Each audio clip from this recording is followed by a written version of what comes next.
Today, we're diving into a topic that's as perplexing as it is fascinating. Putin's so-called pathetic economy. You know, the one that's supposed to be crippled by sanctions and struggling to stay afloat? Well, it turns out that this pathetic economy is booming. I kid you not. And trust me, it's not just a rumor. We've got the facts, and we're going to break it all down for you.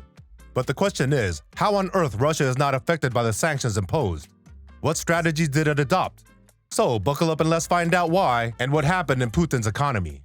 February 24th, 2022, when Russian forces launched a military operation into Ukraine.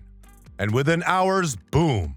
Massive sanctions rained down on Russia like there's no tomorrow. The United States and European Union did not hold back. First, they kicked Russian banks out of SWIFT, the international financial transaction platform that serves over 200 countries. That's gotta hurt, right? The idea was to cut Russia off from global money flows and international trade. But hey, that's just the beginning of the game. Russia's central bank got slapped with sanctions. Can you believe it? I mean, seizing upwards of a whopping $630 billion from their international reserves, including those shiny gold funds. And guess what? Russia became the first G20 nation to ever have a central bank under sanctions. They even froze the assets of wealthy and powerful Russian citizens and restricted their ability to travel. They restricted the sale of Russian raw materials and energy and worked to prevent Russia from getting its hands on various kinds of defense and information technologies. Many corporations followed up on these government-imposed sanctions with so-called self-sanctioning, whereby companies restricted or halted commercial relations with Russia and Russian firms. The effect, on paper, appeared to be a set of measures that struck at the heart of Russia's economy. Forecasts in the spring of this year predicted a drop in GDP of at least 7 to 8% and possibly as much as 11% for 2022. Prices were expected to rise by 20 to 25%. Foreign direct investment by corporations was forecast to fall as much as 25 to 28% over the year. The Western elites were left scratching their heads and shocked beyond belief. They probably thought they had Russia cornered, but surprise! The ruble didn't just fold like a cheap deck of cards. No way. Instead, it did the unexpected and shot up to a 7-year high. Curious about the ruble's secret sauce? Well, let me clear your mind. Russia's central bank was quick on its feet like a pro. They raised interest rates to a whopping 20%, froze foreign currency accounts, and even put some restrictions on currency conversions. Who knew these moves could be so effective? It's like they built a fortress around their economy, keeping foreign capital inside Russia and steadying their currency like a boss. And you won't believe your ears when you hear this. Despite the sanctions, Russia's export income has shot up a whopping 40%. That's right, it's now sitting pretty at roughly $120 billion year to date. How's that for turning adversity into an opportunity? The key here is higher prices, which have given Russia's export income a major boost. Now, let's talk about the star player in this trade game, natural gas. While other petroleum products like coal and oil might be feeling the pinch of sanctions, natural gas is still in high demand, especially in Europe. You know what that means? Russia's natural gas sales are booming. It's like they found the one commodity the sanctions couldn't touch. Who would have thought that while facing the situation, Russia's oil and gas industry would be in such high demand? The prices shot through the roof, and guess what? The ruble got a major power up from all that action. All those sanctions also aimed at shackling Russia's ability to do business.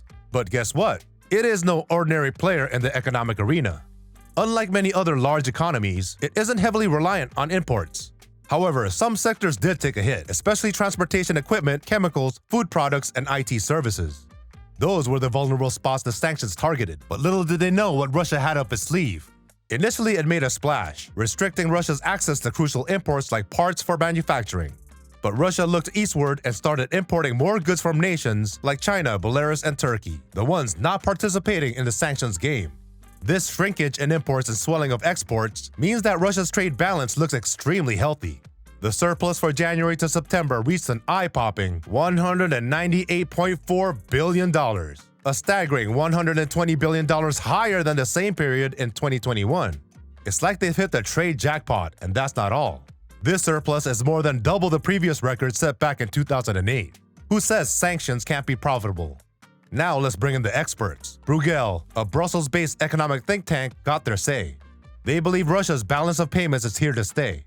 With commodity prices projected to remain high despite European Union sanction and Russia's decision to cut natural gas flows to Europe, Bruegel predicts a surplus of around $100 billion for 2023. Okay, it might be a drop from 2022, but hey, that's still a massive win for a sanctioned state. Being kicked out of SWIFT? No worries. Russia had a brilliant backup plan. They hopped onto China's financial transaction platform called Cross-Border Interbank Payment System, also known as CIPS, and boy did it pay off. It's like they found a whole new playground where they could make their moves without interference from the West.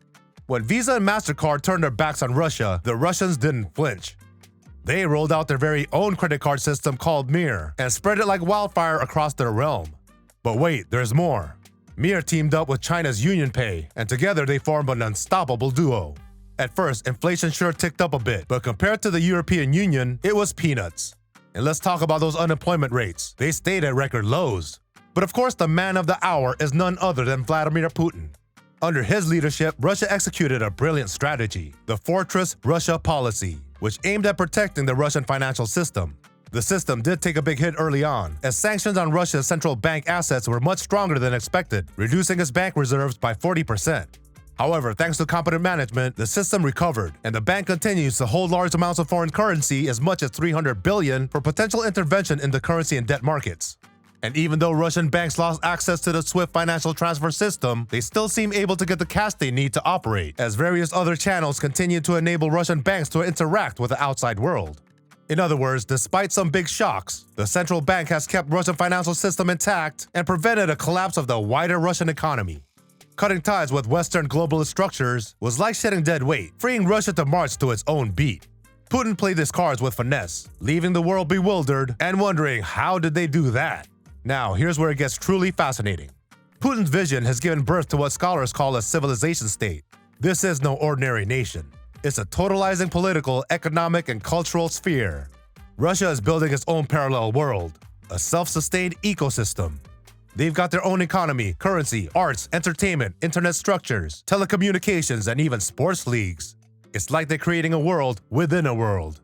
And guess what? The Russian population is not just on board. They're overwhelmingly approving of Putin's grand plan.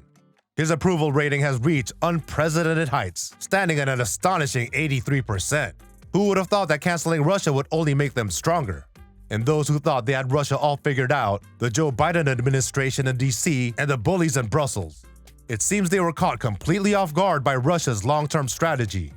It's like they had no clue that a parallel world was quietly emerging right under their noses. The globalist attempt to isolate and cancel Russia has boomeranged big time.